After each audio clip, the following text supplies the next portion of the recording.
Leading off our discussion tonight, our Democratic Congressman Denny Heck of Washington. He's a member of the House Intelligence Committee and the House Financial Services Committee. He was present today for Gordon Sondland's deposition.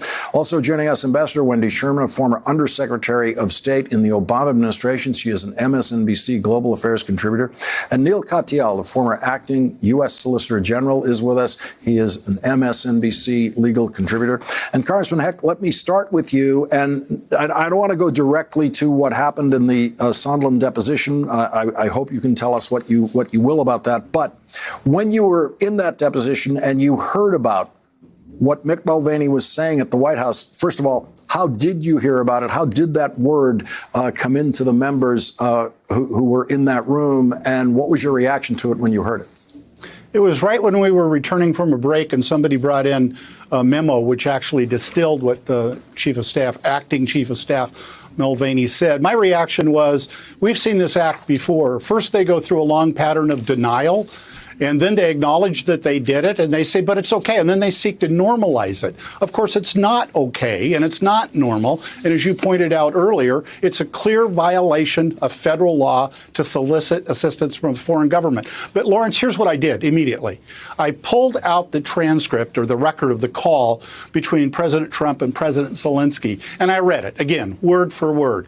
And, you know, I asked myself, where here is there a single instance of the president asking President Zelensky to combat efforts of general corruption in Ukraine?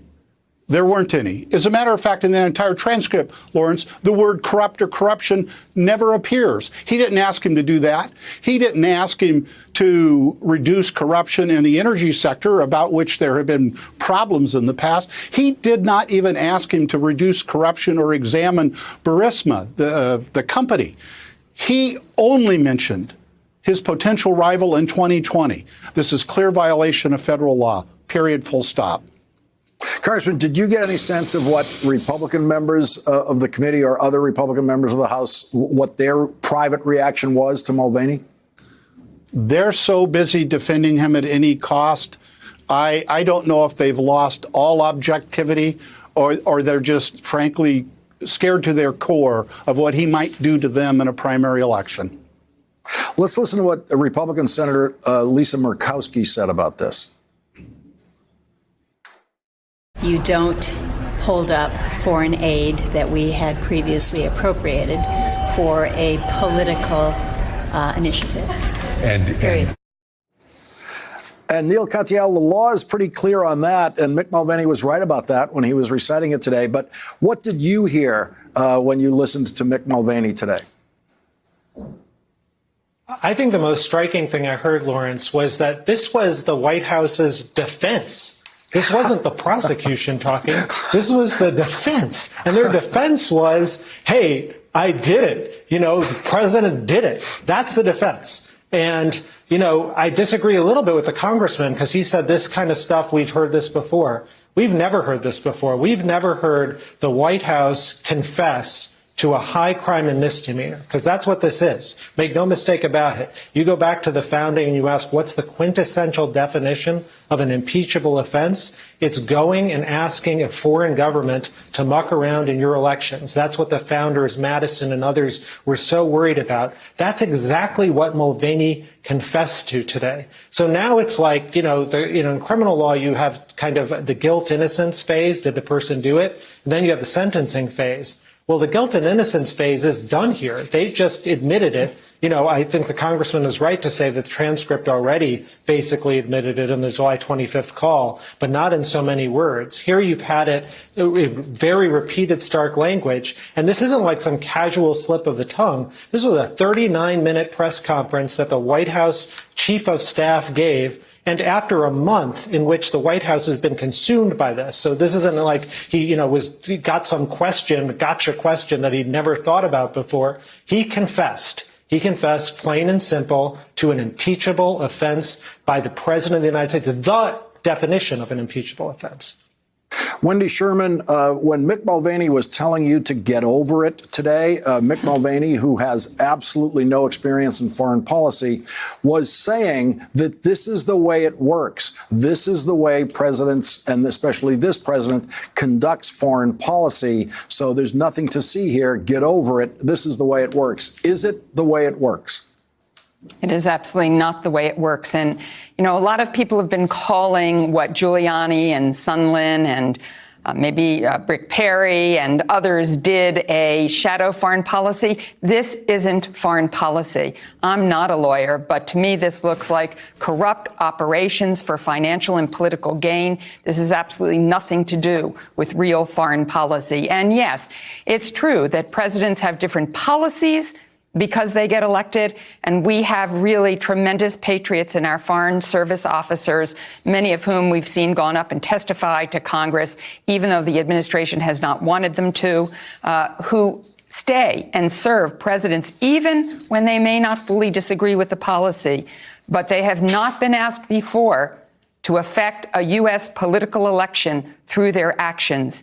That's an operation that's corrupt, that's criminal probably, that is certainly not a shadow foreign policy. It's no foreign policy at all. And Congressman Heck, as you were in the deposition, that's when Mick Mulvaney was doing all of this. But in the deposition of Gordon Sondland, the big suspense question for all of us is what happened in those 5 hours between Acting Ambassador Bill Taylor texting Gordon Sondland saying it's crazy to hold up funding based on political favors that they want for their reelection campaign. And Sondland eventually replies with this very legalistic reply saying, oh, no, that's not what we're doing. That's not what the president's doing. Was that penetrated in this deposition today? What happened in that time space? Lawrence, we're obviously not talking about specific questions or answers in the deposition, but let me say this. Each and every witness brings new information and new insights to the table.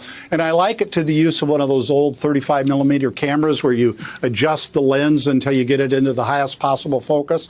Every witness has brought us into higher focus. In fact, I'd say we're already at a higher resolution than basic cable. And the question is rapidly going to become, frankly, where do we just draw the line and say it's time to proceed because we have enough?